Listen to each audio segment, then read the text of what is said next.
He woke up breathing in a stranger's body, inside a life everyone already hated. Ronan Ashford was the most despised name in the entire academy before he'd even opened his eyes. A spoiled tyrant, engaged by force to a boy who couldn't stand the sight of him, feared by teachers, whispered about by every student in the hallway. All he wanted was quiet, a body that let him breathe without paying for it in blood.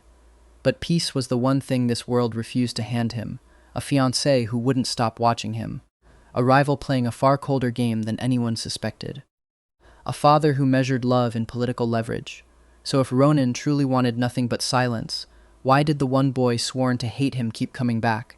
Pull up a chair for this one, because it's the story of Ronan Ashford, a boy who cheated death just to wake up as the most hated person in an entire school. If you've ever wanted one single day of quiet and the universe said absolutely not, tell us about it in the comments. Because we have a feeling a lot of you know exactly how that feels. For the first 23 years of my life, the entire world was 3 feet wide and 4 feet tall. It was a window, framed in scratched aluminum, smudged with fingerprints that were never mine, bolted shut so the sterile, chemical-scrubbed air of the cardiac ward could never leak out and let the real world in. That window was how I watched the seasons change. A silent film I never bought a ticket for. I watched spring explode into green every year, a color so loud it felt like it was mocking the bleached white walls around me. I watched kids race their bikes down the cracked sidewalk below, watched their knees scrape pavement and bleed, and I envied them, not politely. I envied them with a hunger so sharp it felt like teeth, because their skin was touching something real, something that hadn't been swabbed in iodine and wiped down twice a day by a stranger in a mask. I watched high schoolers duck behind the bike racks to steal a cigarette, watched smoke fill lungs that could apparently afford to waste air like that, while my own lungs rattled inside my ribs like dead leaves in a jar that was always, always too small. By the time I turned 20, the envy had rotted into something else, something with teeth of its own. It sat low in my stomach like a stone, and turned every sentence I spoke into a blade, a weapon I swung before anyone could get close enough to hurt me first. I became the tyrant of the cardiac wing. Nurses learned to set my tray down without meeting my eyes and get out fast. I heard them in the hallway sometimes, trading stories about my temper like it was weather. But they got to go home. They got to step outside, breathe the cold night air, and forget the dying kid in room 214 the second the elevator doors closed. There was a boy 2 doors down, once, who used to knock on the shared wall in a made-up code we'd invented out of boredom. 2 knocks for good morning, 3 for rough night. He lasted 8 months before his side of the wall went quiet for good, and after that I stopped bothering to learn anyone else's name on the ward. It felt safer that way. Fewer walls to listen to, fewer codes to lose. My mother never got that luxury. She was a small woman who had been bent permanently out of shape by the sheer effort of keeping a ghost tethered to the earth. She worked 3 jobs. Her fingers were stained a permanent, faded blue from ledger ink at the accounting office, and they smelled, underneath that, of the industrial floor cleaner from the night shift she picked up twice a week just to cover the difference. My insurance wouldn't. When she came to sit with me in the evenings, her eyes were always rimmed red from exhaustion she never let herself name out loud. Her cardigan, always the same one, had gone thin and shiny at the elbows. She smelled like rain and cheap soap and, underneath, something like fear that never fully washed out.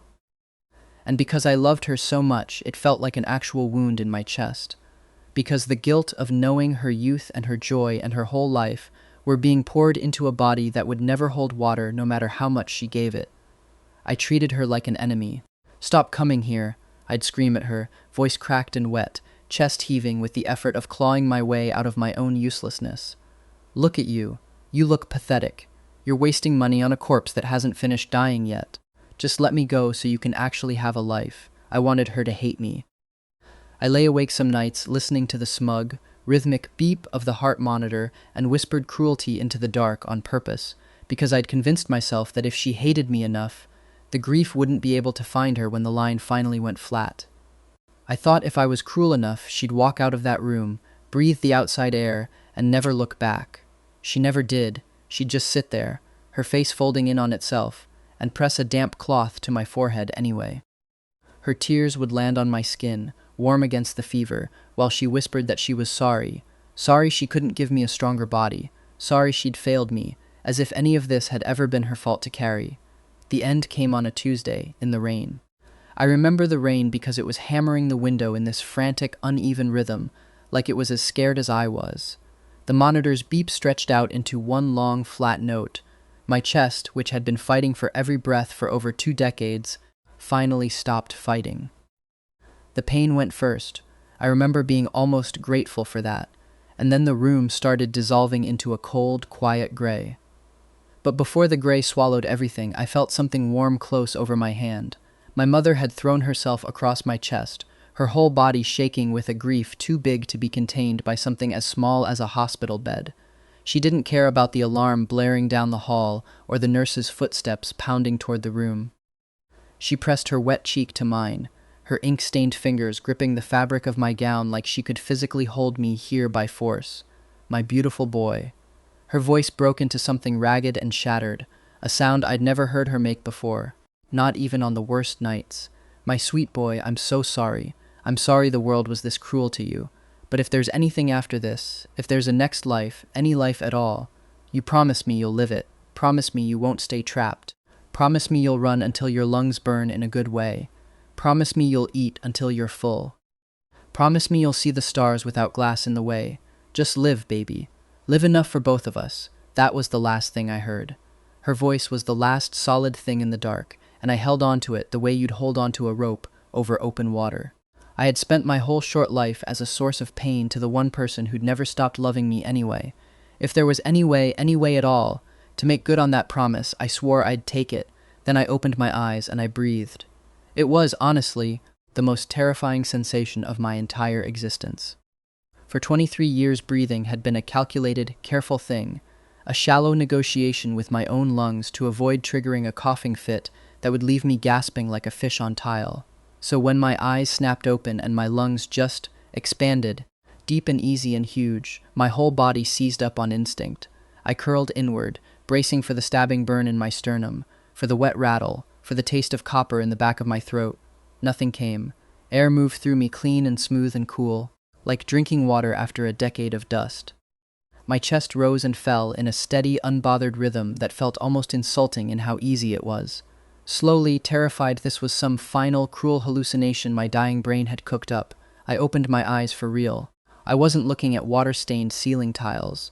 I was lying in an enormous bed dressed in dark emerald silk that felt obscene against skin that had only ever known scratchy hospital cotton.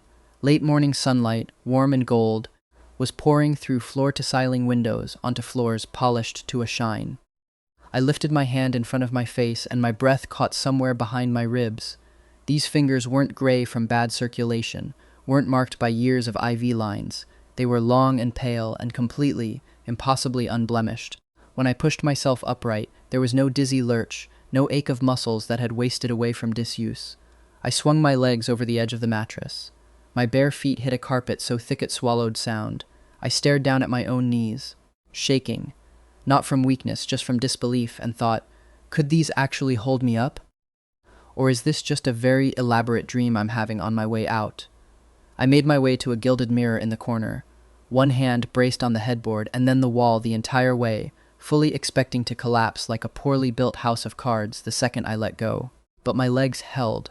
My muscles caught my weight without complaint, without so much as a tremor, and it felt so alien that I actually laughed, a short, disbelieving huff of air that didn't hurt at all coming out.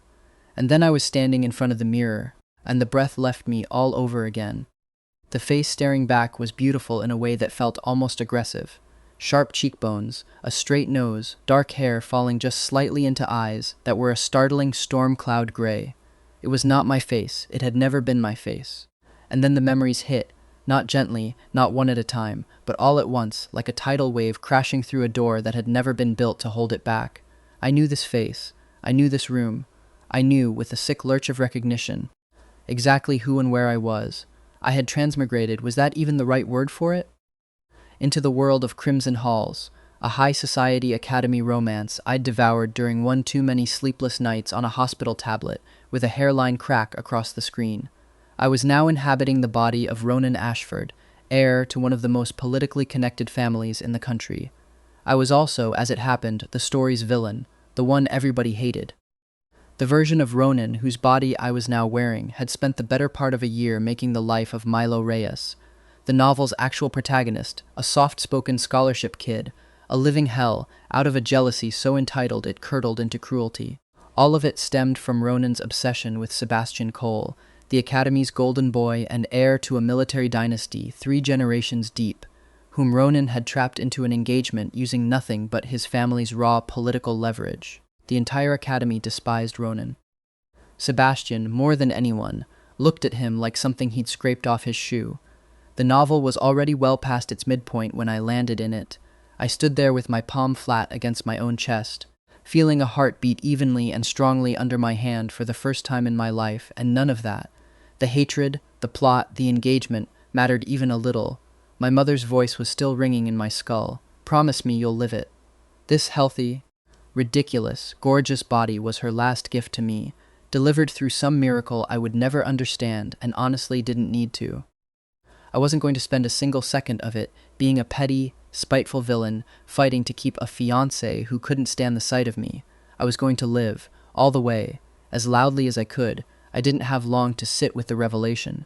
A glance at the ornate clock on the wall told me it was already late morning, and buried in Ronan's memories was the knowledge that his roommate had left an hour ago without waking him, and that morning lectures started sharp. My roommate, Theo Marsh, according to the memories flooding in, despised Ronan and had every reason to. Crimson Hall Academy, named, coincidentally or not, after the very novel I'd once read on a cracked hospital tablet, had one democratic rule that applied to every student regardless of net worth. Everyone lived in the dorms, no private estates allowed. The old Ronan had hated that rule with his whole chest. Hated sharing space with anyone he considered beneath him, which per his memories was essentially everyone. But looking around now, taking in the sheer scale of the room, the quality of the furniture, I couldn't summon a shred of that old resentment. This was still a palace compared to 4 sterile hospital walls. "Oh hell, I'm late," I muttered, already yanking open the closet for the crisp white shirt, the charcoal slacks, the academy blazer. I threw it all on in record time, laced my shoes wrong twice, and bolted out the door. I didn't run because I was late. I ran because I could.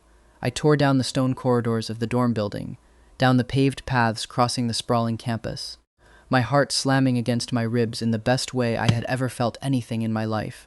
I wanted to hear my own breath coming fast and ragged.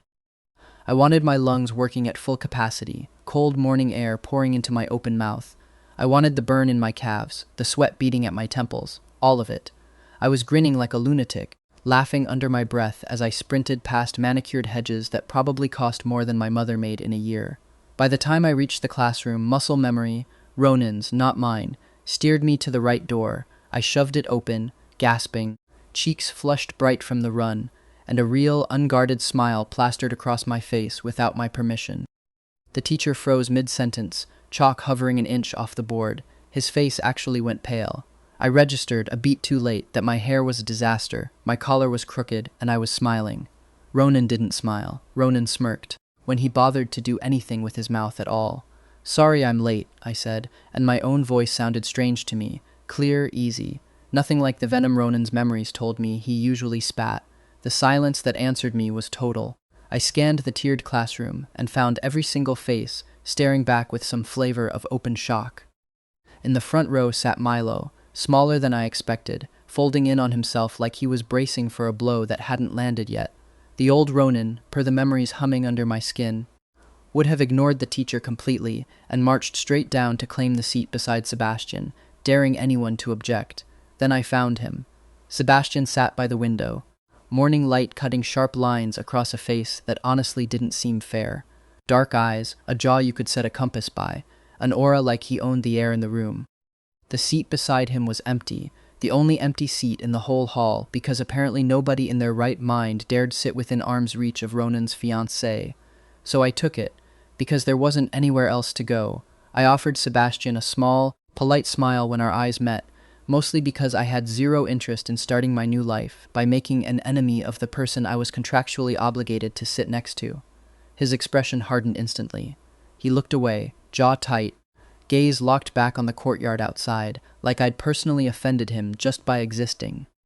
Wow, I thought, more amused than hurt. You could not make the hatred more obvious if you tried. I spent the first half of the lecture trying to figure out how to diffuse this, not just with him, but with everyone Ronan had wronged in this world I was now stuck living in.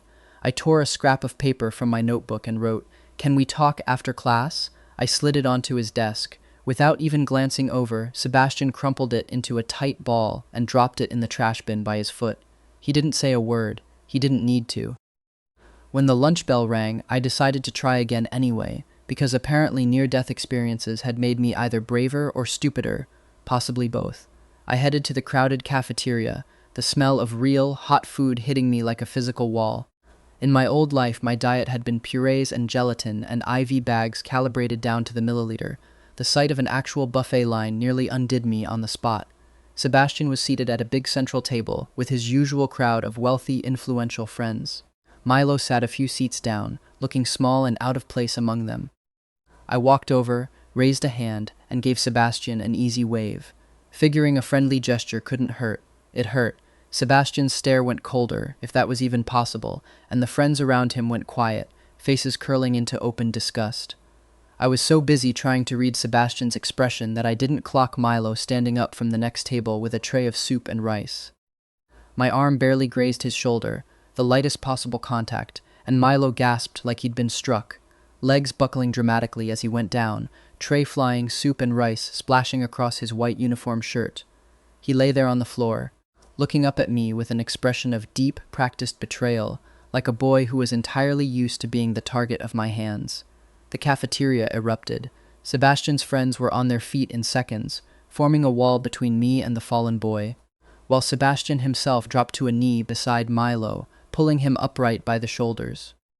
One of Sebastian's friends, tall, furious, clearly used to nobody arguing with him, stepped directly into my space. "Look at you, Ronan," he spat, loud enough for the whole room to hear. "You're a hollow, miserable excuse for a person. Sebastian wouldn't touch you if you were the last thing standing. Do everyone a favor and stop breathing. Go rot somewhere the rest of us don't have to look at you." The words landed and sat there, ugly, in the sudden quiet. Students around us started murmuring, nodding along.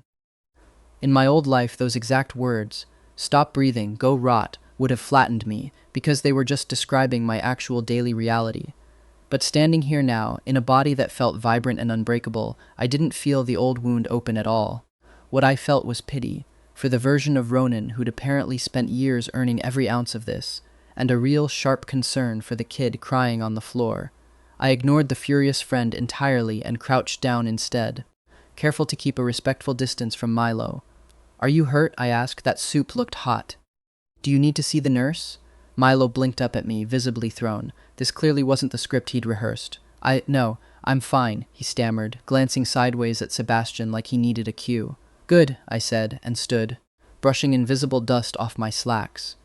To the furious friend, I added, mild as anything, "I'll be sure to work on the not breathing thing. Excuse me," and I walked out of the cafeteria without touching the food I'd been so excited about 10 minutes earlier. My appetite thoroughly ruined, but my resolve oddly not. I caught up with Sebastian later that afternoon as he was leaving the library, his expression already braced for whatever fresh chaos I was about to bring into his day. I stepped directly into his path. "I've been trying to talk to you since this morning," I said, voice steady. 5 minutes, please." Milo, walking a few steps behind him, glanced between us with visible anxiety before touching Sebastian's arm. "It's okay. Go ahead and talk to him. I'll head back to the dorm." Sebastian watched him go, something briefly softening in his expression, before it snapped back to ice the moment he turned to me. "We'll talk over there," he said, nodding toward a quiet courtyard near the old greenhouse. Once we were out of earshot, he crossed his arms, posture rigid. 5 minutes, he said, contempt heavy in every syllable. "If this is another threat about using your father's leverage against my family's standing, don't bother. You forced this engagement, Ronan. You will never make me look at you as anything but what you are." Instead of arguing, I reached into my bag and pulled out a folded document, one I'd spent the entire lunch period drafting in the library, then had rushed through my father's personal office by phone, calling in every favor Ronan's name apparently still carried. I held it out. "It's the formal dissolution of our engagement," I said. "I already signed it." I called my father this afternoon and told him I'd changed my mind, that I wasn't going through with the marriage. You're free, Sebastian. Completely. Sebastian went utterly still. The cold, suffocating pressure he usually carried around like armor seemed to evaporate, replaced by stunned, heavy silence. He looked down at the document, at my signature at the bottom, then back up at me, dark eyes narrowed with suspicion. "What kind of game is this?" he said slowly. Like each word was a trap he was checking for landmines. "You spent 3 years forcing this. You threatened Milo's scholarship last week to keep me in line. And now you're just handing it over?" "I'm not hiding anything," I said, and as I spoke, my eyes drifted to a forgotten tea tray on a nearby stone table, a few leftover butter cookies dusted in sugar, probably abandoned by the groundskeepers. I hadn't tasted real sugar in years. In my old life, sweets had been a genuine hazard to a heart that couldn't handle the spike.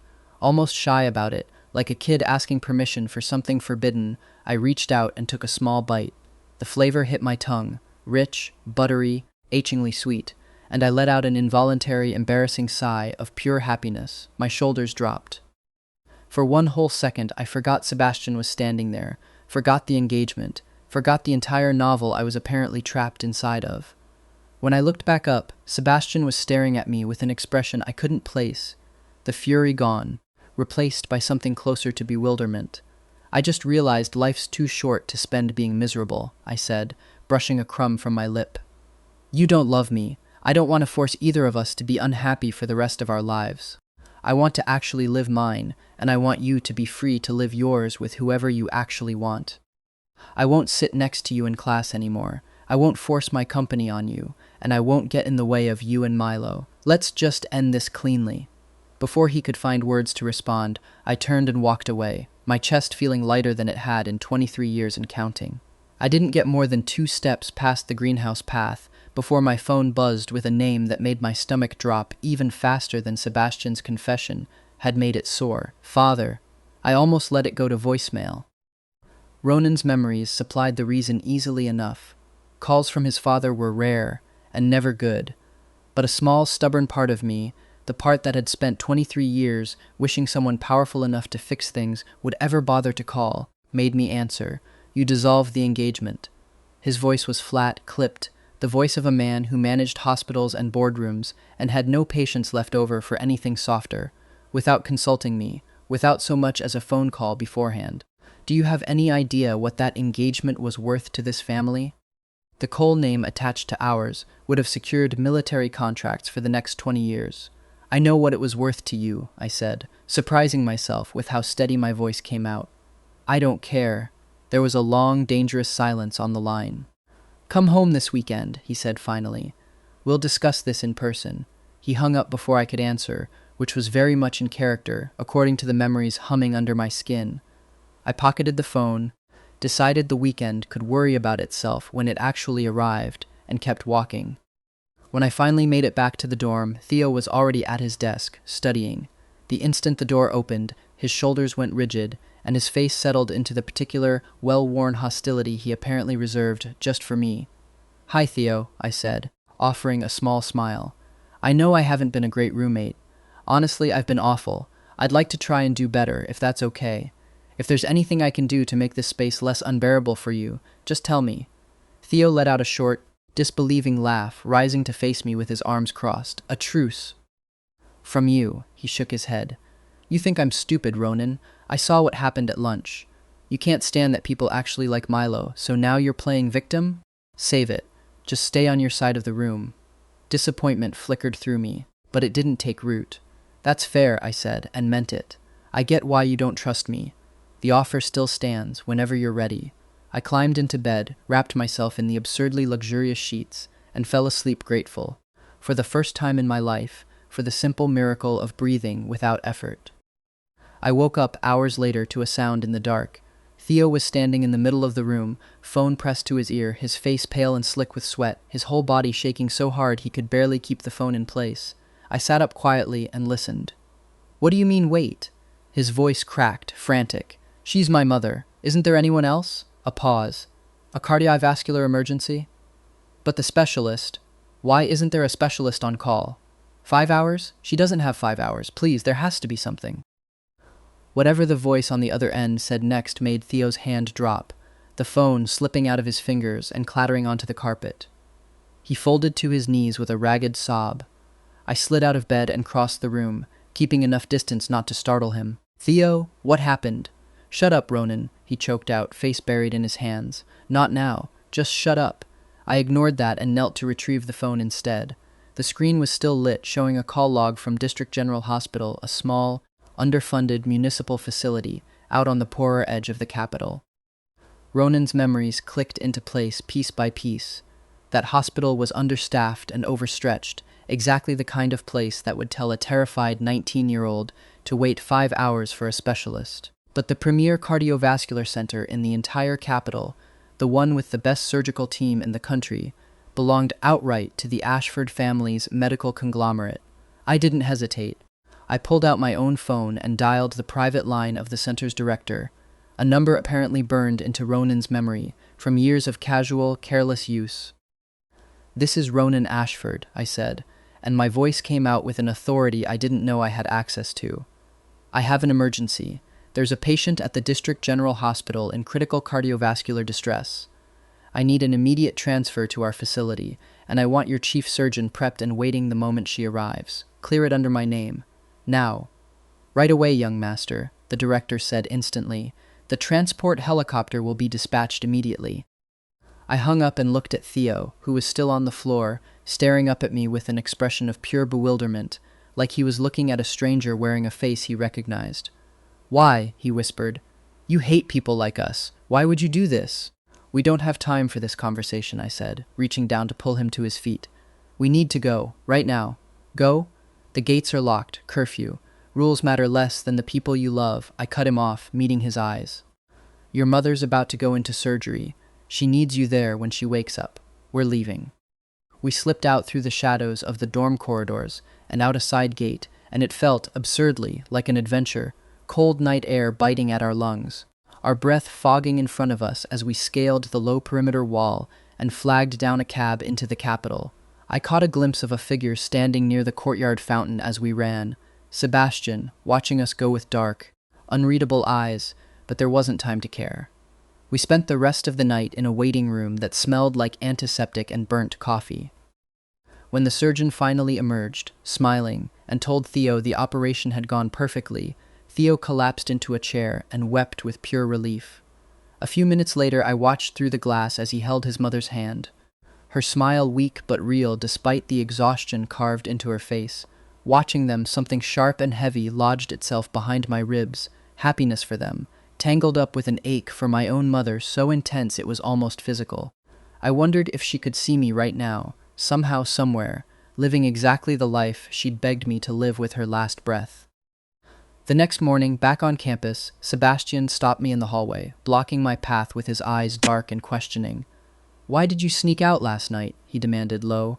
"With Theo, of all people, what are you plotting, Ronan?" I looked at him, exhausted but strangely at peace. "Nothing," I said honestly. "Theo had a family emergency. I helped him get to a hospital that could actually save his mother. You don't need to find a hidden motive behind everything I do." I walked past him before he could respond. True to my word, I stopped sitting beside Sebastian in class, moving instead to the back row where I could watch the courtyard through the window. At lunch, I stopped going to the cafeteria altogether, taking a bento box out to the Academy's botanical garden instead. I loved that garden immediately. The riot of color from the roses and lilies and lavender reminded me of the small, cheap bouquets my mother used to sneak into my hospital room, the ones that always wilted within days in that dry, sterile air. These flowers were rooted in real soil, blooming under an open sky that had never been rationed to them. Some afternoons I'd catch myself just sitting still among the lavender for whole minutes at a time, doing nothing but breathing, and it never once stopped feeling like a small private miracle. I'd press a hand flat against my sternum and feel my heart going about its business, unremarkable and steady, and think that if the old Ronan had ever once sat in this same garden, he'd never noticed a single thing about it worth noticing. It seemed like such a waste, all those years of easy breath spent sneering at people instead of just sitting in the sun. To my genuine surprise, Theo started joining me there. After that night at the hospital, something had shifted between us into an actual, unforced friendship. He didn't care about Ronan's history anymore. He only saw who I was trying to become. We'd sit on the same stone bench most days, sharing food, talking about nothing and everything. I had always wanted a friend like that, someone I could talk to for hours, someone I could actually lean on. Theo became fiercely protective of me almost overnight, cutting off anyone who tried to whisper about me in the halls like they were insulting him personally. His mother, once she'd fully recovered, wove herself into my life too, calling to check on both of us and scolding us if we skipped meals. She invited me out to their small house on the district's edge one weekend and cooked an enormous spread, nothing like the sterile, plated tasting menus of the Ashford estate. It was warm and loud and overseasoned with love, and I cried happy, embarrassing tears into my rice bowl while Theo laughed and thumped me on the back. "You cry a lot for a rich kid," Theo's mother said gently, refilling my bowl before I'd even finished the first. "But I don't mind it. This house could use a little more crying in it. Means somebody's actually feeling something." She didn't ask why a boy with a family fortune behind him looked at a plate of home-cooked rice like it was the first real meal he'd ever eaten. She just kept refilling the bowl, and I let her, grateful in a way I didn't have words for yet. I found myself going back most weekends after that, sometimes with Theo, once or twice alone when he had exams to study for, and I simply didn't want to sit in the empty dorm room by myself. She taught me how to properly season rice, laughed at how badly I chopped vegetables, and never once treated the Ashford name like it meant anything more in her kitchen than an extra mouth to feed.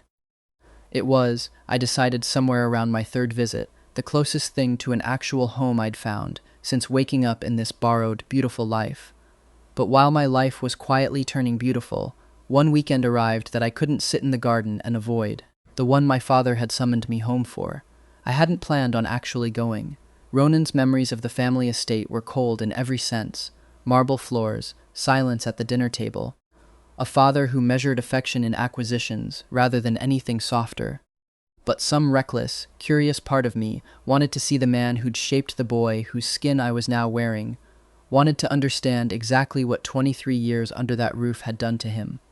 So that Saturday, instead of the garden, I went home. The estate was every bit as immense and joyless as memory promised. A house built to be photographed, not lived in. My father was waiting in his study when I arrived, seated behind a desk large enough to land a plane on, not bothering to look up from whatever documents he was reviewing. "Explain yourself," he said. "There's nothing to explain." Sebastian didn't want the engagement. I didn't want to force someone to spend his life resenting me. I ended it before it could do more damage than it already had. "Sentiment," my father said, finally setting down his pen, "is a poor substitute for strategy. Ronan, you've never cared about anyone's feelings in your life, least of all your own. What happened to you?" The question landed harder than I expected, mostly because it was fair. The old Ronan hadn't cared about anyone's feelings, hadn't, from what I understood of his memories, ever really been given the chance to. I thought of my mother's damp cloth on my forehead, her ink-stained fingers, the promise I'd made her with my very last breath, and I found I couldn't explain any of that to a man who filed love under liabilities. "I almost died," I said instead, which was true enough, in its own strange cross-dimensional way. It changes how you look at things. My father studied me for a long moment, something unreadable moving behind his eyes. Not quite concern, but close enough to it that I wondered, briefly, if there was a person under all that armor after all. "The board will want answers," he said eventually. "I'll manage them. But Ronan, if this is some kind of breakdown, I expect you to handle it quietly. This family does not do public spectacles." "Noted," I said, and meant absolutely none of it as a promise. I left the estate that afternoon lighter than I'd walked in, oddly enough. It was the first real conversation I could remember Ronan's memories containing where his father hadn't simply issued instructions and expected obedience. It wasn't warmth, not even close. But it was a door left slightly open instead of slammed shut, and for a boy who'd spent his whole life memorizing the sound of doors closing, that felt like something worth keeping. By the time I got back to campus that evening, the whole strange visit already felt like it belonged to a different, smaller life than the one I was building in the garden with Theo and his mother. Two other people, meanwhile, had started behaving in ways I couldn't quite explain. The first was Sebastian. Once he'd looked into what had actually happened with Theo's mother and confirmed I'd saved her life, expecting nothing in return, something in him changed. I started feeling his eyes on me constantly, Mid-lecture, I'd glance up and find him watching from across the room, expression unreadable. It didn't stop at the classroom door. On weekends, when I'd sneak off campus for small, quiet adventures, walking the crowded downtown streets, eating street food I'd never been allowed near, playing tag with strangers' kids in the park, helping some old woman haul her groceries up 3 flights of stairs, I'd catch a tall, familiar shape keeping careful distance behind me. A few weekends later, after helping a lost kid find his mother in a busy market, I finally turned and marched straight up to the shadow trailing me. "Why are you following me, Sebastian?" He didn't even look flustered, standing there in a plain black coat, hands shoved in his pockets, looking unfairly good for someone caught red-handed stalking. "I wanted to understand your motive," he said, smooth as anything. "I wanted to see what game you're actually playing." "My motive right now is a movie," I said, rolling my eyes. "If you're that curious, just come with me instead of lurking like a creep." To my genuine shock, he nodded. "Fine, let's go." At the theater, I bought 2 standard tickets from the counter. Sebastian stared at the paper in his hand, then at the crowded lobby, full of laughing teenagers and families balancing popcorn buckets. "I'm almost impressed," he murmured, a faint, reluctant smile tugging at his mouth. "You didn't buy out the whole theater?" "Of course not," I said, steering him toward the concession stand. "What's the point of watching a movie alone in an empty room? I want to watch it with people." In my old life, I'd only ever watched films on a cracked tablet screen completely by myself. Now, as the lights dimmed, I found myself watching the crowd as much as the screen, laughing when they laughed, my chest warming when they gasped in unison at the same twist. Halfway through, I felt a heavy stare and turned to find Sebastian not watching the movie at all. He was watching me, the screen's flicker reflected in his dark eyes, his expression far softer than I'd ever seen it. My heart did something violent and unfamiliar. "What?" I whispered, flustered. "Why are you staring?" "Nothing," he murmured, voice low and rough in the dark. "You're just nothing like what I expected." Afterward, we walked out into the cool evening with the crowd, and instead of calling for his driver, Sebastian fell into step beside me toward the bus stop like it was the most natural thing in the world.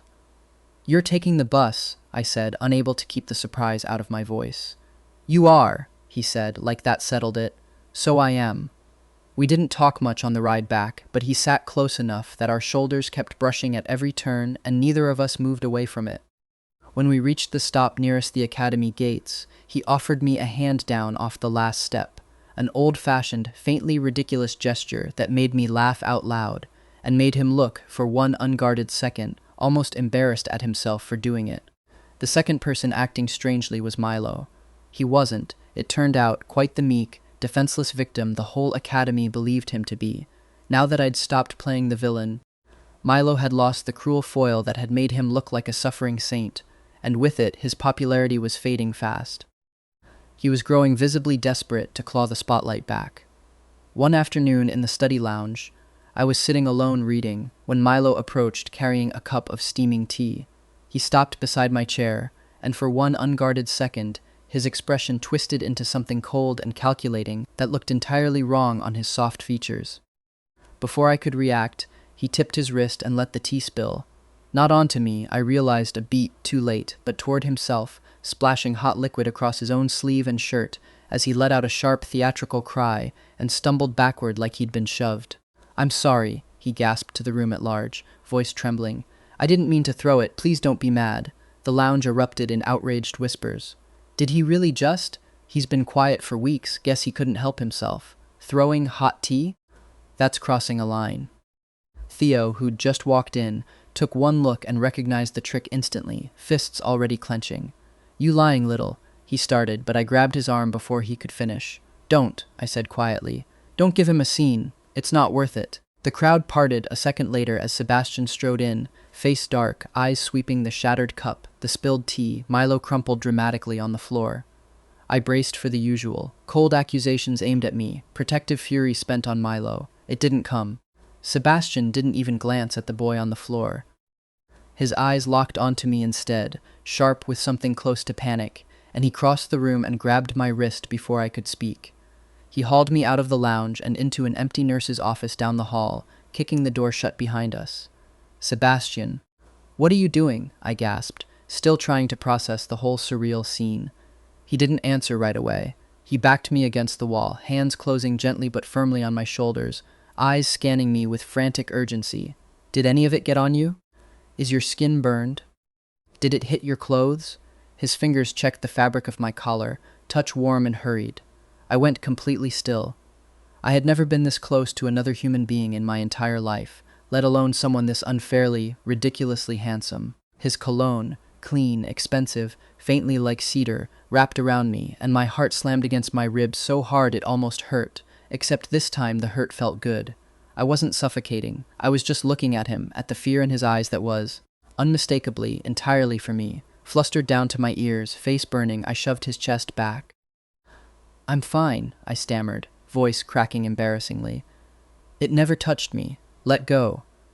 I bolted past him and fled down the hallway, my pulse racing for a completely different reason than usual. Sebastian stood alone in the quiet room, staring down at his own hands like they belonged to someone else. The old Ronan had never blushed like that. The old Ronan had never once looked that soft, that alive.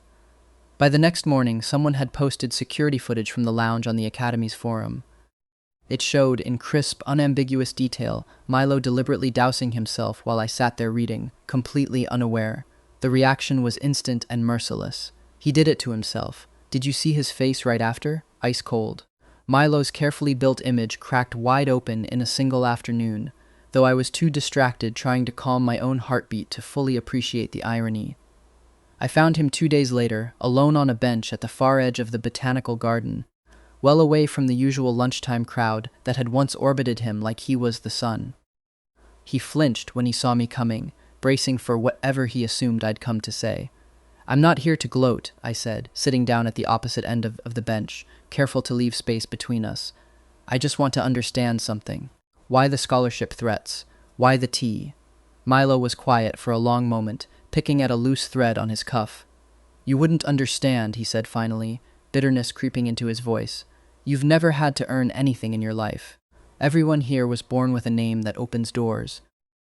I have grades and a scholarship letter that expires the second my marks slip.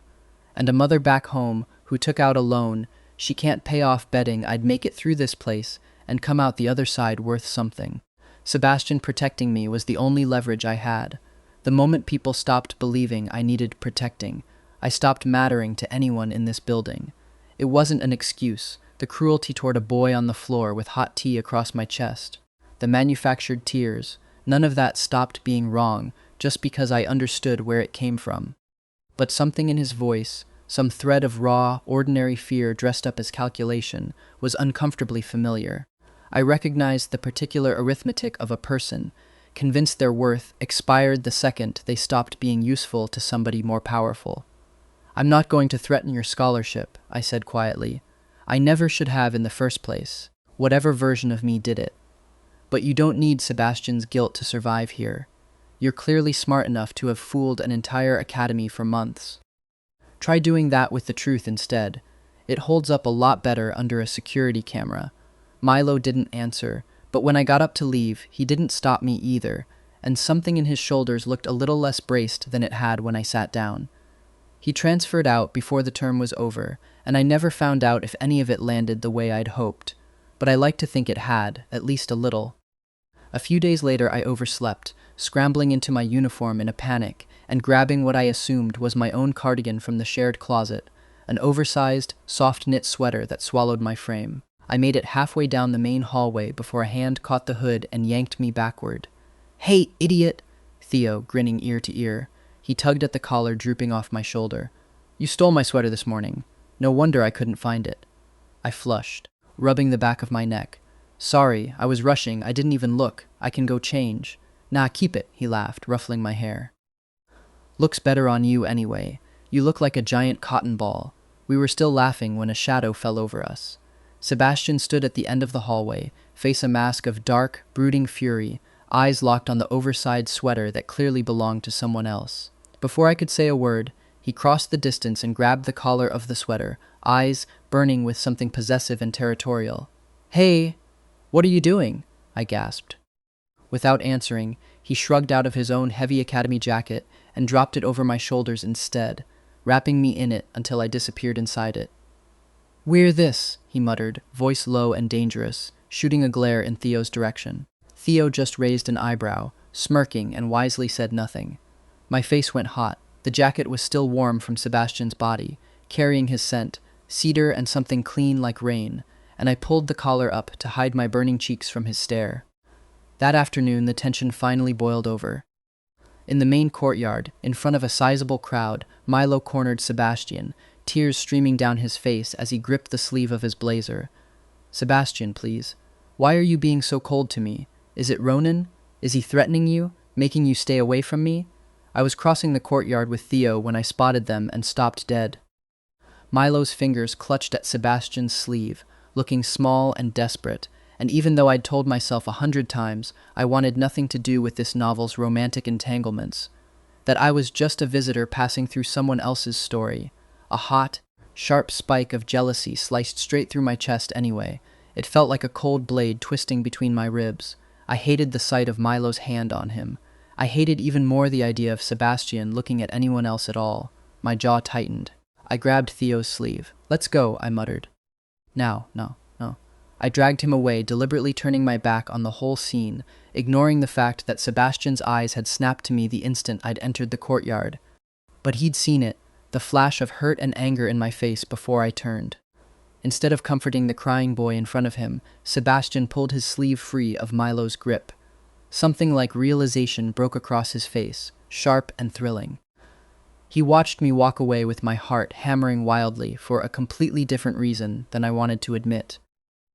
He was jealous, Sebastian thought, and the thought sent something dangerously close to hope crashing through him. I'd made it as far as the quiet path behind the old greenhouse when I heard fast footsteps closing in behind me. "Ronan, stop." I kept walking, faster. My newly healthy legs, wonderful as they were no match for Sebastian's longer stride. He caught up, closing a hand around my wrist and turning me to face him. "Let go of me," I snapped, trying to twist free. "Go back to the courtyard. Your precious Milo is waiting for you to comfort him." "I don't care about Milo," Sebastian said, firm and loud. "Don't lie to me," I said, voice cracking with an emotion I couldn't rein back in. "You've spent 3 years protecting him, taking care of him. Just go back to your actual love story and leave me out of it. Ronan, listen to me." He stepped closer, hands coming up to grip my upper arms, forcing me to meet his eyes. "I never cared about Milo like that. I only ever protected him because I thought you were using our family's power to torment him. I thought I was the reason you were being so cruel to an innocent kid, so I felt responsible for stepping in. But I have never had romantic feelings for him.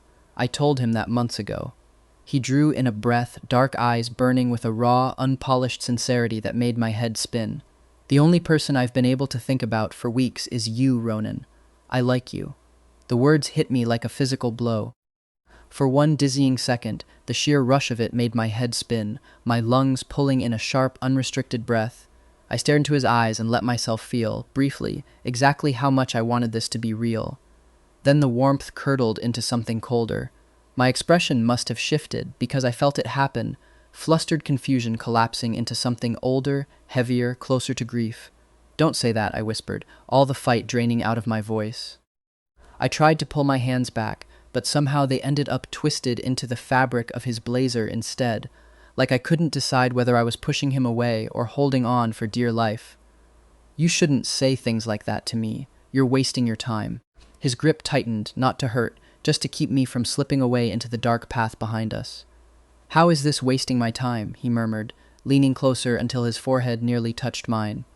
"Ronan, look at me. I'm telling you I want you. I want to be the one who stands next to you." "Because you don't know what you're asking for," I said, and the dam finally broke. I wasn't thinking about the plot anymore, or Milo, or the academy, or the fortune waiting for me back home. I was looking at Sebastian's bright, flawless, wide-open future, and I was seeing the ghost of my own miserable past standing right behind it. "People who care about me get ruined, Sebastian." My voice shook with the guilt that had somehow followed me across 2 entire lifetimes. "They work themselves down to nothing. Their fingers get stained with ledger ink and cheap detergent, and every good year they had left. They pour their whole lives into a body that's never going to hold water, no matter how much you give it." I looked up at him through a blur I hadn't noticed forming. "I'm a dead weight, Sebastian. If you let yourself care about me, I'll just drag you down with me until there's nothing left of you. I don't know how to let anyone sit next to me without feeling like a thief who stole a life that never belonged to him. If you stay close to me, I'll ruin you. Please, just go live a good life without me in it." Sebastian stared at me, completely silenced. He had no idea what any of it actually meant. The ledger ink, the detergent, the cracked vessel that never held water. Didn't know about room 214, or a rainy Tuesday, or a mother who'd worked herself into the ground for a dying son. But he felt the weight of it anyway, felt the raw, aching guilt underneath every word, and understood, with a sharp pang in his own chest, that I wasn't rejecting him out of cruelty or some game. I was rejecting him out of a desperate, unselfish need to keep him safe from me. Slowly he let go of my arms, but instead of stepping back, he slid his hands down to my wrists, gently untangling my fingers from his blazer and folding them into his own broader palms. "Look at me," he said softly, leaning down until his forehead nearly brushed mine. "Look at my hands, Ronan. Do these look ruined to you?" My breath caught, heart doing something violent at the proximity.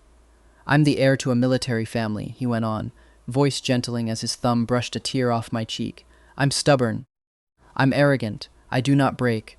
You are not a thief, and you are not a dead weight." He leaned in closer, breath warm against my mouth. "If I give you my time, if I give you anything, it's because being near you is the only time I actually feel like I'm breathing properly. So let me worry about my own life. Just let me be the one who gets to stand next to you." Wrapped in his jacket, held by his steady hands, looking into eyes that carried nothing but devotion, and not one trace of resentment, the last hard shell of the tyrant from room 214 finally gave way completely.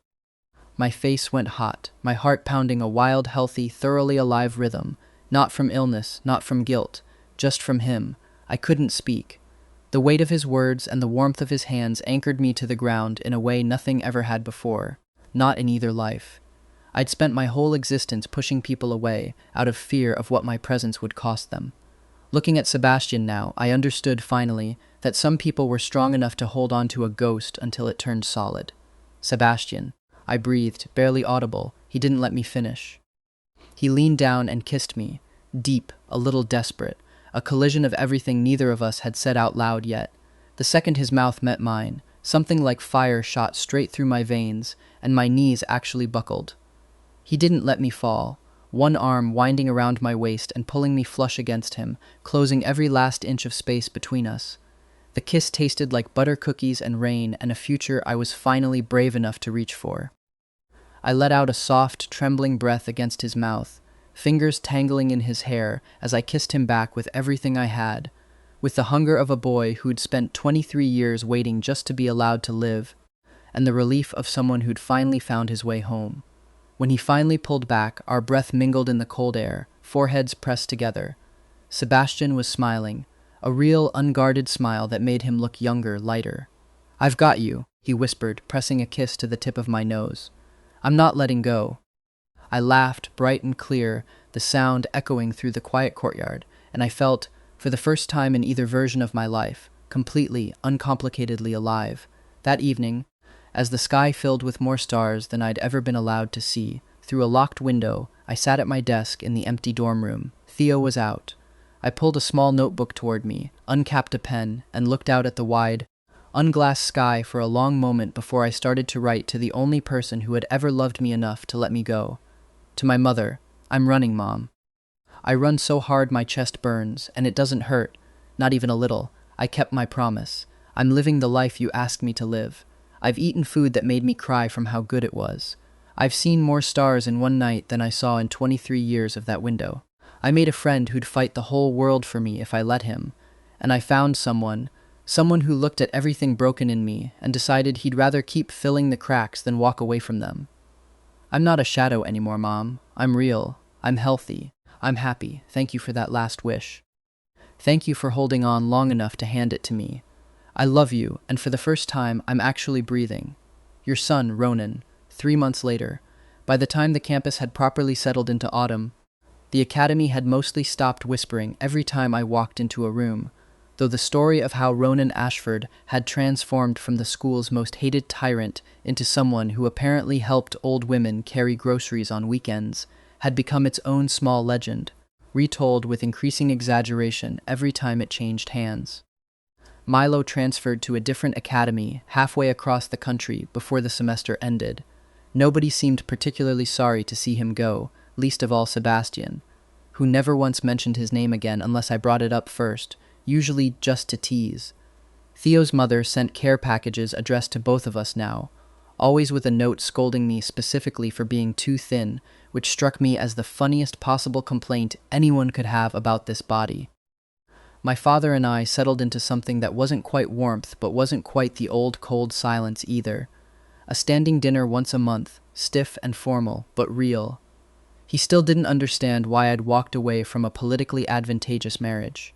I stopped trying to explain it in terms he'd accept and just let him get used to the outcome instead. At our third dinner, he asked, almost offhand, whether the marsh boy Theo was the reason I seemed to be smiling more these days. I told him no. That was someone else entirely, and left it at that. He didn't push. I decided to count that as progress. And Sebastian was, infuriatingly and wonderfully, exactly as stubborn as he'd promised he'd be. He walked me to every class whether I asked him to or not. He showed up outside the botanical garden most lunch periods with food from the actual cafeteria, because apparently the idea of me subsisting on a single bento box offended something in his military-trained soul. He still glared at anyone who so much as looked in my direction for too long, a habit Theo found endlessly hilarious, and never once let either of us forget. One clear night in late October, he showed up at the dorm with a heavy wool blanket under one arm and a look on his face I hadn't quite learned to read yet. "Where are we going?" I asked, letting him tug me out the door and across the darkened campus. "You'll see." He led me past the greenhouse, past the low perimeter wall we'd once climbed under very different circumstances, out to a wide open hill, just beyond the academy grounds, where the light pollution from the city finally gave way to something close to true dark. He spread the blanket out and pulled me down beside him, and above us the sky opened up into more stars than I think I'd ever actually let myself look at, even in this new, unbroken body. "You mentioned once," he said quietly, not quite looking at me, "that you wanted to see the stars without glass in the way. You said it strange, like it mattered more than it should have. I've been thinking about it for weeks." My throat went tight. I hadn't remembered saying it out loud at all. Hadn't realized he'd been listening that closely, filing away a stray sentence I'd barely meant to let slip. "It matters," I said finally quietly. "More than I've ever been able to explain to anyone." "You don't have to explain it," Sebastian said, and reached over to fold his hand around mine, warm against the cold night air. "You can just have it." I lay back against the blanket, his hand still wrapped around mine, and looked up at a sky with nothing at all standing between me and it. No aluminum frame, no smudged glass, no locked window keeping the world at a careful, sterile distance. Somewhere in some fold of the universe I would never fully understand, I like to think my mother could see this too. The running, the stars, the full heart. The boy beside me who had decided, against every instinct that should have told him to stay guarded, that a cracked vessel was still worth filling. Somewhere below us, faint and far off, campus lights blinked on one by one as the sky finished darkening, and neither of us moved to leave. I thought about room 214, about a window 3 feet wide and 4 feet tall, about all the versions of this exact night I used to invent lying awake and listening to a heart monitor count down whatever time I had left. None of those imagined nights had ever come close to this. No ceiling, no glass, clock ticking down anything. Just cold grass, a warm hand, and a sky that belonged to nobody in particular, and for tonight, entirely to me. "You're quiet," Sebastian said eventually, turning his head against the blanket to look at me instead of the stars. "I'm happy," I said, and found, a little amazed, that it was the plainest, truest sentence I'd ever managed to say out loud. "I don't think I know how to be quietly happy yet. I'm still learning the shape of it." "Take your time," he said, and pulled me a little closer, like he had nowhere else on earth he needed to be and no reason to hurry me toward figuring it out. "I'm not going anywhere." I turned my head against his shoulder, close enough to feel his heartbeat through his jacket, steady and unhurried, nothing at all like the frantic, mechanical beep I'd spent 23 years falling asleep to. It occurred to me, lying there under a whole unbroken sky, that I had spent so long being terrified of taking up space in anyone's life that I'd never once let myself imagine what it might feel like to simply be wanted, without a single condition attached. It felt, in the end, remarkably uncomplicated. It felt like being handed a second, better kind of quiet. I'm still keeping the promise, Mom, I thought, letting my eyes fall shut, Sebastian's thumb tracing slow, absent circles over my knuckles. I'm living it, all the way, for both of us. I'm running, I'm eating until I'm full, and I'm looking at the stars with nothing between us but open sky. Tell us honestly, which moment in Ronan's story hit you the hardest? We read every single comment, so don't be shy about it. If this one kept you here until the last line, a like and a subscribe is the easiest way to say so, and it's genuinely what keeps these stories alive. Thank you for spending this time with us.